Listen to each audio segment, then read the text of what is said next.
Audio Jungle।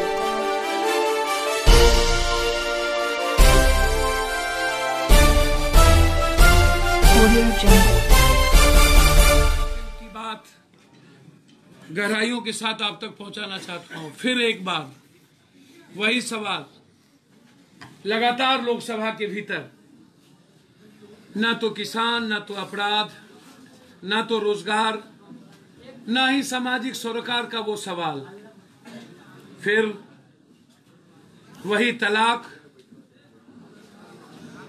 मुझे कभी कभी समझ में नहीं आता है, ऐसे इशू इन नेताओं के लिए महत्वपूर्ण क्यों हो जाते हैं। कभी एनआरसी, कभी मराठा आरक्षण, कभी गुर्जर आरक्षण, कभी कभी जिग्निवेश, कभी पट्टेदार, कभी अल्पेश, कभी जिन्ना, कभी ताजमहल, कभी टीपू सुल्तान, और कभी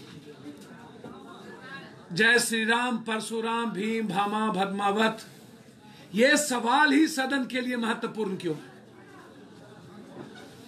16 के बाद कितने किसान इस देश में मर गए, ये सवाल क्यों नहीं उठता। और जब क्वेश्चन का सवाल आता है तो कृषि मंत्री जवाब देते हैं कि मेरे पास इसका आंकड़ा नहीं है।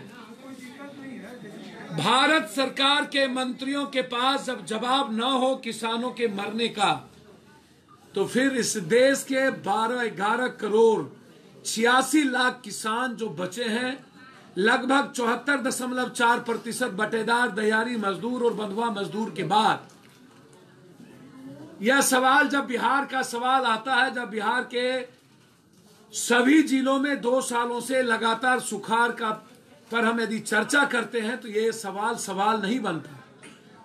लगातार बिहार के किसानों के धान के मूल्यों के समर्थन की बात आती है, तो हमेशा से क्रय केंद्र खोलने की बात आती है। क्रय केंद्र कहीं खुल भी जाता है, लेकिन उसके पहले ही बिचौलियों के द्वारा धान कहीं न कहीं पूंजीपति और उद्योगपतियों के घर में कैद हो जाता है, और 1100 से 1200 रुपये के कम मूल्यों पर हम किसान धान देने को बाध्य होते हैं। और बाद में जब सरकार मूल्य तय करती है, तो फिर 1400 से 1700 के बीच धान पूंजीपतियों के मुनाफे के साथ हम एक बड़ा बार्गेनर बनते हैं, और फिर धान में घोटाला की शुरुआत होती है। और वो पैक्स के चेयरमैन के माध्यम से हम पूरा का पूरा बिहार के किसानों के धान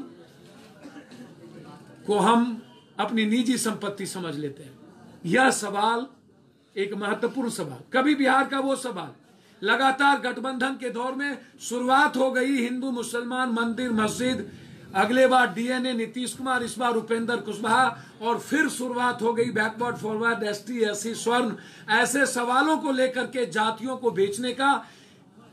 बड़े बड़े अखाड़े सज गए, पहलवान की धूम है, पहलवान को ढूंढे जा रहे हैं, कौन किसको चित करेगा, कौन किसको पटकेगा। और यह सवाल लगातार 5 महीने के बाद आपको देखने को मिलेगा कि क्या बिहार में या देश में माफिया, दलाल, पूंजीपति, जिसके पास 5000 करोड़, जिसके पास 500 करोड़, जिसके पास 1000 करोड़ रुपया होगा, क्या चुनाव का सम्राट वही बनेगा? क्या जो सबसे बड़ा माफिया, सबसे बड़ा बालू माफिया, जमीन माफिया, सबसे बड़ा अपराधी, सबसे बड़ा शराब का धंधा करने वाला, रियल एस्टेट, सबसे बड़ा मेडिकल और एजुकेशन माफिया ही इस देश के संतुलन को तैयार करेगा? क्या ऐसे लोगों की, ऐसे ही सूरमाओं के द्वारा एनडीए और यूपीओ की चीजें सजेगी? पप्पू यादव आता है एक फोटो पर, यह देखिए, यह एक सवाल है आपसे, मैं दिल की बात करना चाहता हूं। कुछ दिन पहले समीर कुमार की मर्डर हुई थी, जिसमें पिंटू सिंह खुद 4 AK-47 दिए थे उत्तर मुजफ्फरपुर में। जब हम समीर मेयर के घर पर गए, ये हैं गिरिराज सिंह, जिसकी ये तस्वीर है, जो लगातार आपके सामने एक तरफ शहनबाज जी, एक तरफ गिरिराज, जो पिंटू सिंह को सम्मानित कर रहे हैं। यह बीजेपी का लगातार ये तस्वीरें, ये सारी तस्वीरें पिंटू सिंह के साथ, जिसको एसपी ने 47 देने में, मरवाने में एक साजिश की। क्या ये स्वतंत्रता सेनानी है? क्या वही पिंटू सिंह जिसने अपने राइफल से कई लोगों को मरवाया हो? ये पिंटू सिंह को पूरी बीजेपी माथे पर रखती है। अपराध जगत का एक बड़ा नाम गुंजन खेमका, जिसकी हत्या की गई। कौन नहीं जानता गुंजन खेमका के सभी व्यापारों में बड़े बड़े नेताओं का हाथ है, चाहे वो जमीन का धंधा हो, चाहे किसी बड़े व्यापार का और मॉल का। क्या कारण है कि बीजेपी और सत्ता पक्ष गुंजन खेमका की हत्या को बहुत ही चतुराई के साथ उसको खत्म करना चाहती है? ये कौन लोग हैं? व्यवसायी कौन है? व्यवसायी का अध्यक्ष अग्रवाल, पीएनआई के कौन है? केसरी। क्या कारण है कि आंदोलन में आगे इन्हें किस बात का डर है? कौन डरा रहा है इन्हें?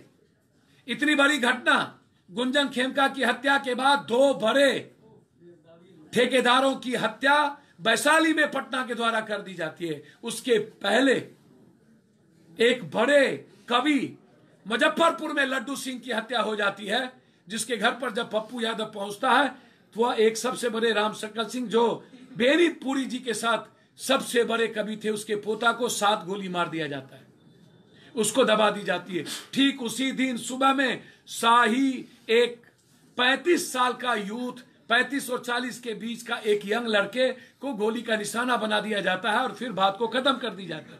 उसके पहले बैरगनिया में प्रियांशु पटेल 14 वर्ष की लड़की, जिसका किडनैपिंग होता है, 5 बड़े लोग उसके साथ बलात्कार करते हैं और फिर बलात्कार करने के बाद उसके शरीर को जलाया जाता है सिगरेटों से, फिर उस पर तेजाब छींटे जाते हैं और विभत्स करके उसके शरीर को जला करके उसको फेंक दिया जाता है। और अंत में 14 साल का एक दोस्त, जो उसके स्कूल का दोस्त होता है, उसके फोन के कारण उसके इस घटना में संलिप्त कर दिया जाता। और जब पोस्टमार्टम रिपोर्ट आता है तो उसमें लिखा जाता है इफ मे बी कैन, हो भी सकता है और नहीं भी। 12 पोस्टमार्टम कौन प्रभावित करता है? 14 साल की लड़की, 3 बहन के बाद 2 बहन के बाद 1 बहन, बेटा नहीं, एक गरीब मिडिल क्लास का परिवार, जिसको यह कह दिया जाता है कि शराब बेचने में यह फैमिली लगा हुआ था। और फिर बचाने का दौर शुरू होता है। मैं समझ में नहीं आता है कि आखिर कब तक ये बलात्कारी शिकार बनाते रहेंगे हर घर की बच्ची और हर घर की बहनों को। किसकी घर की बच्ची सुरक्षित है? 2012 निर्भया दामनी के बाद 1,64,000 बलात्कार इस कंट्री में हुआ, ये ऑन द रिकॉर्ड, थाना और पोस्टमार्टम के बाद। लेकिन बलात्कार की संख्या 7 लाख से ऊपर है, 7 लाख से ऊपर बलात्कारों की संख्या। कल एक पिक्चर आया, सिम्बा, जरूर देखिएगा। एक डॉक्टर का बलात्कार घटना, विदारक, और पूरी क्राइम रिपोर्ट, जो बात पप्पू यादव सब दिन बोलता रहा। क्या होगा? फिर उसी कुछ दिनों के बाद सुपौल में 5 व्यवसायियों की हत्या। कल जब सरकार से हम यह सवाल सदन में कर रहे थे तो सरकार मौन था, क्योंकि गुंजन खेमका बीजेपी का व्यवसाय प्रकोष्ठ का अध्यक्ष था। क्या हुआ? लखीसराय में बालू माफियाओं के द्वारा 4 लोगों को निर्मम हत्या कर दी जाती है।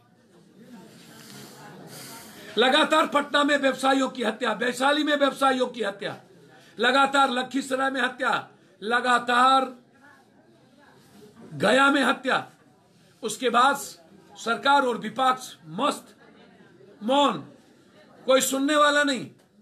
एक तरफ जब हम निकलते हैं राजभवन तो फिर लाठी गोली, दूसरी तरफ जब हम निकलते हैं अर्थी जुलूस लेकर के तो फिर रोकने की तैयारी, तीसरी तरफ जब हम लोकसभा में सवाल खड़ा करते हैं तो लोकसभा के लिए ये गंभीरता का विषय नहीं बनता है, और बिहार की जनता के लिए भी यह अपराध गंभीरता का विषय नहीं बनता।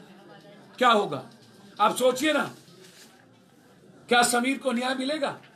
आप सोचिए ना, क्या गुंजन को न्याय मिलेगा? आप सोचिए ना, क्या बड़े 2 ठेकेदारों को वैशाली में मार दिया गया, न्याय मिलेगा? कल हाजीपुर में एक अमरेंद्र रवि मिश्रा नाम के लोगों की गोलीबार से हत्या कर दी गई, और जब उस किसानों के मारने के बाद वह बड़ा अपराधी लौट रहा था तो फिर 2 किसानों की किडनैपिंग कर ली और आज तक उसका लाश नहीं मिला। 3 हत्या। क्या होगा जनाब? लेकिन तैयारी तो है। 5 महीने के बाद जनता को ठगने की, जनता का इस्तेमाल करने की? यही सवाल था आपके बीच। मैं आज सिर्फ इतना कह सकता हूं आपसे, आखिर जब किसानों के सवाल होते हैं तो लोग सड़कों पर उतरते क्यों नहीं है? आपके भीतर, मैं मानता हूं कि गरीब अपनी रोटी से परेशान है, अपने बच्चों से परेशान है। यह भी बात सही है कि 1,64,000 में लगभग 96.4% जो बच्ची बलात्कार के शिकार हुए हैं उसकी उम्र 19 साल से नीचे और 9 साल के ऊपर है, और मिडिल क्लास के फैमिली से की है, गरीब परिवार की है। एक बड़े अमीर परिवार की बेटी शिकार नहीं होती है, लगभग नहीं। लेकिन यह बात भी सही है कि 21.7% बच्चियां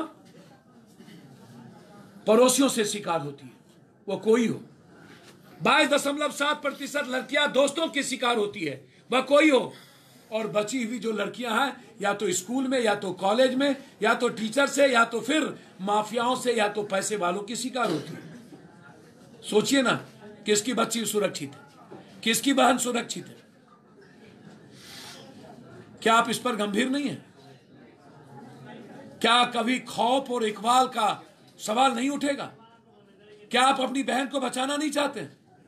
क्या आप अपनी मां और अपनी बेटी को बचाना नहीं चाहते अपने पड़ोसियों से, अपने दोस्तों से? यह सवाल पप्पू यादव के लिए सबसे बड़ा बन चुका है। और मैं बलात्कारियों के खिलाफ या तो 1 सप्ताह के अंदर उसे फांसी की सजा, या नहीं तो फिर शूट एंड साइड के अलावा दूसरा कोई रास्ता मुझे नहीं दिखता। यदि आपको जो इस बच्ची और मां की हिफाजत करना हो तो आपको कठोर निर्णय लेना पड़ेगा। सरकार मौन है, सरकार बिचौलियों की है, सरकार दलालों की है, सरकार माफियाओं की है। मात्र 5 लोग सुरक्षित हैं इस बिहार में, सत्ता पक्ष और विपक्ष। अपराधी, माफिया, दलाल, शराब बेचने वाला, शराब खरीदने वाला, शराब का पैसा लेने वाला, या फिर पदाधिकारी। आम लोग ना तो स्कूल में सुरक्षित, ना मेडिकल माफियाओं से सुरक्षित, ना एजुकेशन माफियाओं से। और फिर अपराधियों का लगातार साम्राज्य, लगातार घटना पर घटना, लगातार हर घर में लाश। हर घर का बच्चा अपने पिता को ढूंढता है, हर घर का पिता अपने बच्चों का राह देखता है, हर घर की मां अपनी बेटी की राह देखता है, हर घर की बहन अपने भाई का राह देखता है, हर घर का भाई अपनी बहन की हिफाजत के लिए चिंतित होता है। लेकिन यह सवाल राजनीतिज्ञों का विषय नहीं है, यह सवाल क्रांति का विषय नहीं है, यह सवाल आम आदमी का विषय नहीं है। सवाल है जाति का, सवाल है उन्माद का, सवाल है नफरत का, सवाल है तलाक का। मुसलमानों की चिंता कभी हो जाती है इन्हें, तो कभी ST SC की बाहर चिंता। जब हज कमेटी का सवाल होता है तब तो इन्हें कोटा बंद कर दिए जाते। जब नमाज पढ़ने की बारी आती है तब तो पार्क में इन्हें पानी भर दिए जाते हैं। क्या छठ में लोग सड़कों पर नहीं चलेंगे? क्या अनदिने जब रामनवमी होगी तो क्या जुलूस नहीं निकलेगी? क्या सरकारी जमीन का इस्तेमाल नहीं होगा? आखिर कारण क्या है इस समाज में नफरतों का? क्या कारण है कि आप ST SC और स्वर्ण के बीच एक नफरत पैदा करते जा रहे हैं? क्या था? लगातार ये सवाल आप याद करिए ना।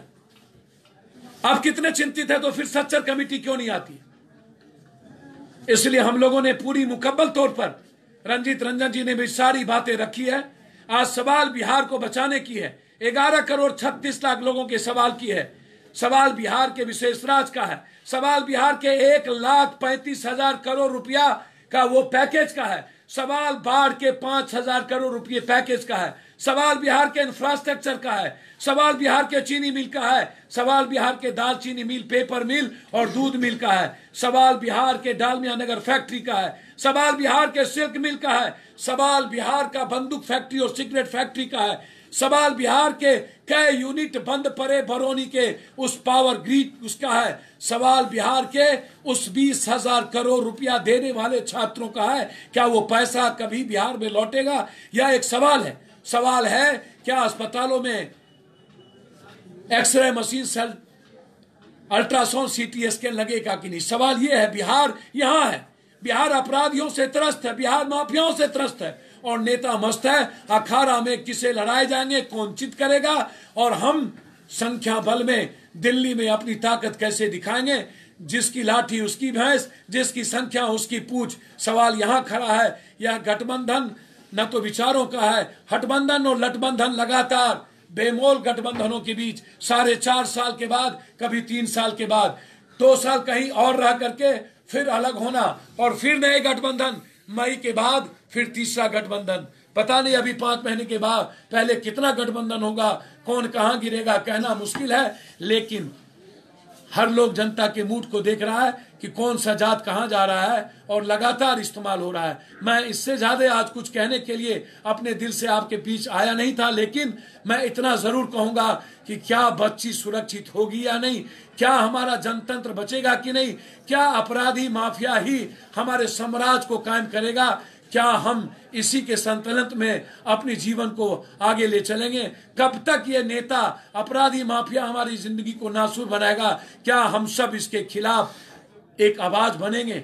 आइए ना हम सब की आवाज बने और एक जनता क्रांति, एक जनता की कर्फ्यू, और लड़े ऐसे संतुलन को, ऐसे रावण और यजीद, ऐसे कंस के लंका को जलाकर एक बेहतर बिहार के निर्माण के लिए। धन्यवाद, नमस्कार।